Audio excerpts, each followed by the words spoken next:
Hello నమస్తే viewers అందరూ ఎలా ఉన్నారు బాగున్నారా?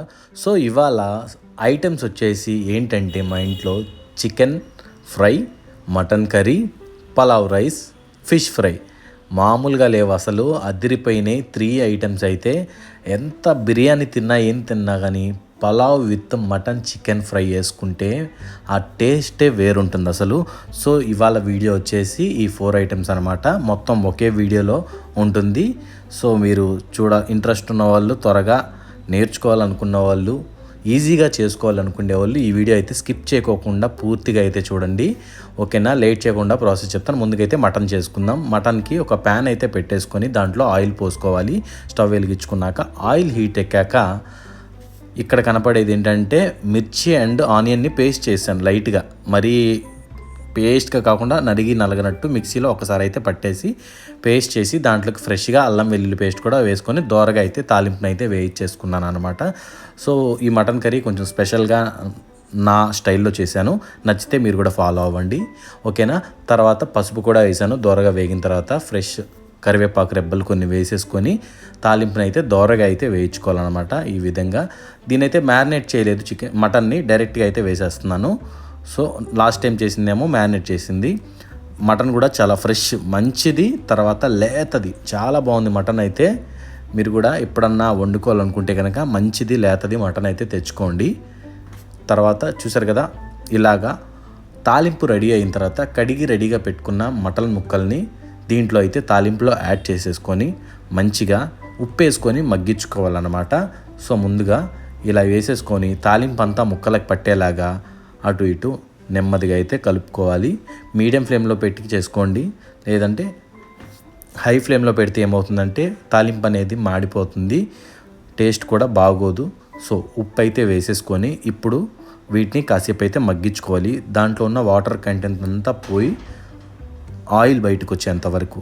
సో ఈ విధంగా చూసారు కదా, ఆయిల్ ఇలా రావాలి, చుట్టుపక్కల ఆయిల్ రావాలి, నీరు అనేది ఉండకూడదు. సో ఈ విధంగా అయిన తర్వాత నెక్స్ట్ ఏం చేయాలంటే రుచికి తగ్గ కారం అయితే వేసుకోవాలి. సో మటన్ కర్రీ కాబట్టి కారం ఎక్కువ ఉంటేనే బాగుంటుంది. బట్ కారం తినలేని వాళ్ళు ఎవరైతే ఉన్నారో వాళ్ళకు కూడా నేను తర్వాత ఏం చేయాలో కూడా చెప్తాను.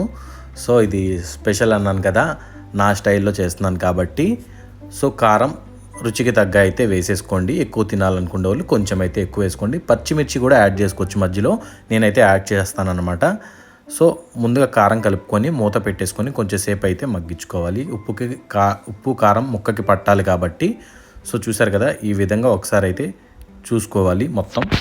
తర్వాత వీటిని గ్రేవీ దగ్గరగా అవుతుంది కదా, ఇప్పుడు మనకి గ్రేవీ మంచిగా థిక్గా కావాలి కాబట్టి టొమాటో పేస్ట్ని అయితే నేనైతే యాడ్ చేస్తున్నాను. సో టొమాటో పేస్ట్ వేసేసుకొని గ్రేవీ కూడా మనకి రావాలి. మటన్ కాబట్టి నేను కుక్కర్లో ఉండట్లేదు, దానికి తోడు మనం డైరెక్ట్ ప్యాన్ మీద వండుతున్నాం కాబట్టి కొంచెం టైం పడుతుంది మనకి ముక్క అనేది ఉడకటానికి. సో మన గ్రేవీకి ప్లస్ ముక్క ఉడకటానికి రెండింటికి మనమైతే వాటర్ అయితే పోసుకోవాలి. కొంచెంసేపు ఇలా టమాటో పేస్ట్ వేసినాక పచ్చితనం పోయాక మనకి ఇప్పుడు గ్రేవీ ప్లస్ ముక్కలు ఉడకటానికి వాటర్ అయితే యాడ్ చేసుకోవాలి. సో మీరు గ్రేవీ ఎంతైతే కావాలనుకుంటున్నారో అంత. కొంతమంది అయితే బాగా గ్రేవీగా షోర్వా ఎక్కువ చార్లా చేసుకుంటారనమాట. సో అలా కాకోకుండా ఇలాగ ఇప్పుడు ఈ విధంగా అయితే చేసుకోండి. నెంబర్ 1 ఉంటుంది అసలు. పలావ్లో తింటా ఉంటే వేరే లెవెల్ ఉంటుంది టేస్ట్. ఈ విధంగా ప్రాసెస్ ఇంత థిక్నెస్లో అయితే చేసుకుంటే. సో గ్రేవీకి తర్వాత ముక్కలు ఉడకడానికి నీళ్ళు అయితే పోసేసుకున్నాం కదా, కొంచెంసేపు అయితే మూత పెట్టుకొని బాగా ఉడికించుకోవాలి. మీడియం ఫ్లేమ్లో పెట్టి ఉడికితేనే, లేట్గా ఉడికిన పర్లా, బట్ ముక్క ప్రాపర్గా అయితే ఉడకాలి. హై ఫ్లేమ్లో పెట్టడం వల్ల ఏమవుతుందంటే గ్రేవీ అనేది ఇనికిపోతుంది, ముక్క అయితే ఉడకదు. సో ముందుగా మీడియం ఫ్లేమ్లో పెట్టుకొని మంచిగా నెమ్మదిగా అయితే ఉడికించుకోండి. సో పచ్చిమిర్చి యాడ్ చేశాను కొన్ని కారం కోసం, తర్వాత కొత్తిమీర కొంచెం వేసేసుకొని దీన్ని కూడా కొంచెంసేపు అయితే మిక్స్ చేసుకోవాలన్నమాట. ఈ విధంగా కొంచెంసేపు వదిలేస్తే పచ్చిమిర్చి కూడా వేగిపోతుంది. సో ఇప్పుడు దీంట్లోకి నేను జీడిపప్పును పుచ్చగింజలు ఉంటాయి కదా, దాన్ని అయితే పేస్ట్ చేసి యాడ్ చేయబోతున్నాను. ఇది వేయటం వల్ల థిక్నెస్, అసలు టేస్ట్ కూడా చాలా బాగుంటుంది. నెక్స్ట్ టైం మీరు కూడా ట్రై చేయండి. జీడిపప్పు పుచ్చగింజల్ని కొంచెంసేపు నీళ్ళలో నానబెట్టేసి పేస్ట్ చేసుకోండి. తర్వాత నేను మటన్ మసాలా బయట దొరికిద్ది కదా మటన్ కర్రీకి, చికెన్ కర్రీకి, సో ఆ మసాలా అయితే యాడ్ చేశాను. మీరు ఉంటే తప్పకుండా యాడ్ చేయండి, చాలా బాగుంది. దాని తర్వాత కొత్తిమీర జల్లేసుకొని ఒక 5 నిమిషాలు ఉంచి దించేస్తే అదిరిపోద్ది అనమాట మటన్ కర్రీ. చూసారు కదా, ఈ లెవెల్లో గ్రేవీ రావాలి. నెక్స్ట్ ఇప్పుడు చేపలు మంచిగా చేపల్ని మంచి సైజు తీసుకొని కడిగి రెడీగా పెట్టుకోండి. తర్వాత దానికి ఉప్పు అయితే యాడ్ చేసుకోండి. నేను ఫ్రై చేస్తున్నాను, ఇది కర్రీ కాదు. సో మొత్తం 4 ఐటమ్స్ కదా, మొత్తం ఒకే వీడియోలో. ఉప్పు వేసుకున్నాను, కొంచెం ఫ్రెష్ అల్లం వెల్లుల్లి పేస్ట్ వేసుకున్నాను, కొంచెం పసుపు కూడా వేసుకున్నాను, కొంచెం కారం కూడా వేసుకున్నాను. వీటినన్నిటిని మిక్స్ చేసుకోవాలి. ఇగోండి, ఇది ఫిష్ మసాలా ఉంది కదా ఆచి, అది కూడా యాడ్ చేస్తున్నాను. మీకు బయట దొరికితే ఇది వేయటం వల్ల నిజంగానే నేను చాలా బాగుంది, ఎలా ఉంటుందో అనుకున్నాను. మంచి స్మెల్ వస్తుంది, టేస్ట్ కూడా బాగుంది. ఇప్పుడు ఇది మ్యారినేట్ చేసుకోవాలన్నమాట. చేపలన్నిటికీ మంచిగా పట్టేలాగా ముక్కల్ని అటు ఇటు తిప్పుకుంటూ వాటికి మధ్యలో మనకి మసాలా పట్టాలి కాబట్టి సరిపడా మళ్ళీ చూసుకుంటూ యాడ్ చేసుకుంటూ మ్యారినేట్ అయితే చేసుకోవాలన్నమాట. మ్యారినేషన్ చేసుకుంటూ లాస్ట్లో ఏమవ్వాలంటే అప్లై చేసినాక నూనె అనేది పోసుకొని ఆ మసాలా అనేది ఆ నూనెకి పట్టాలి కాబట్టి దీన్ని కూడా కొంచెం సేపు మ్యారినేట్ చేసేసి మీరైతే పక్కన ఉంచేసుకోవాలి. ఎందుకంటే అది అబ్జర్వ్ చేసుకోవాలి కదా. వెంటనే వేయించడం వల్ల ఏమవుతుందంటే మీకు వదిలేస్తుంది ఆ మసాలా అనేది నూనెలో. అనవసరం అనంతసేపు మ్యారినేట్ చేసుకుంటే టైం వేస్ట్, బాగోదు టేస్ట్. సో ఎప్పుడైనా సరే మ్యారినేట్ చేసిన దాన్ని కొంచెం సేపు ఒక 1 అవర్ పాటు మీరు దాన్ని పక్కన ఉంచేయటం వల్ల ఆ ముక్కకి ఆ మసాలా అనేది అబ్జర్వ్ అయ్యి చాలా బాగుంటుంది. ఇప్పుడు ప్యాన్ పెట్టుకొని వేడెక్కాక ఒక్కొక్క ముక్కని తీసి వేయించుకోవాలన్నమాట. సో పెద్ద ప్యాన్లో పెట్టుకుంటే ఒకేసారి 5-6 వేయించుకోవచ్చు. బట్ నేను చిన్నది పెట్టాను కాబట్టి 2 మీ దగ్గర పెద్దది ఉంటే ఒకేసారి 2-3-4 అన్న వేయించేసుకోవచ్చు అనమాట. బట్ వేసిన వెంటనే ఎప్పుడు కదపకండి.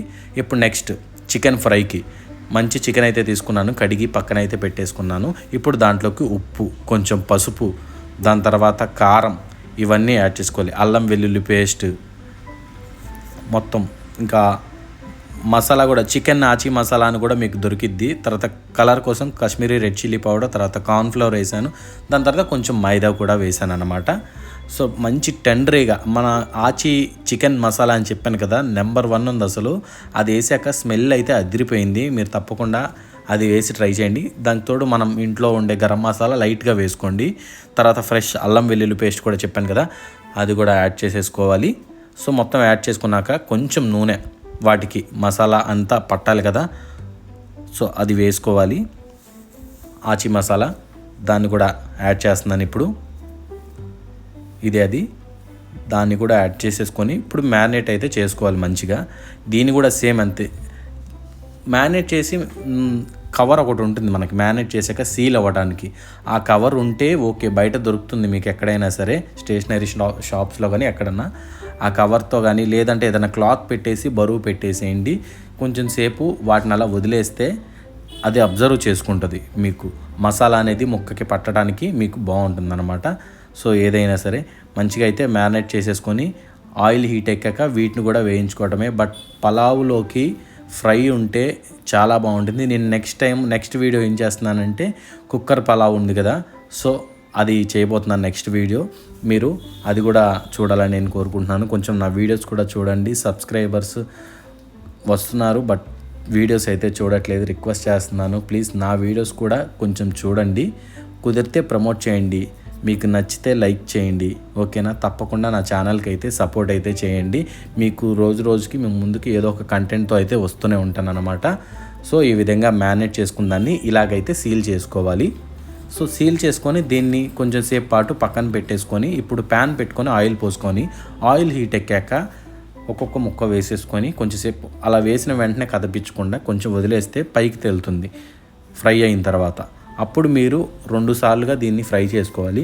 ఫస్ట్ ఒక వాయి అంతా వేసేసుకొని పక్కకి తీసుకొని మళ్ళీ రెండోసారి వేయించుకుంటే బాగుంటుంది. వేయించుకొని దించిన వెంటనే మన దగ్గర ఇప్పుడు ఆచి మసాలా ఉంది కదా, దానికి కొంచెం ఉప్పు కారం కూడా యాడ్ చేసుకొని పైన జల్లితే మనకి మసాలా అనేది అంటుకుంటుంది, కొంచెం స్పైసీగా ఉంటుంది మీరు కావాలనుకుంటే కనుక. సో చూసారు కదా, ఈ విధంగా ఫ్రై అయితే చేసేసుకోవాలి. ఫ్రై చేసుకున్న దాన్ని పక్కన అయితే పెట్టేసుకోవాలి. ఇప్పుడు పలావ్ కూడా నేను ఎలా చేసేదనేది చెప్తాను. రాని వాళ్ళైతే నేర్చుకోండి, వచ్చిన వాళ్ళైతే పర్వాలేదు స్కిప్ చేసుకోండి. బట్ తెలియని వాళ్ళకైతే చెప్తున్నాను పలావ్ ఎలా చేసుకోవాలనేది.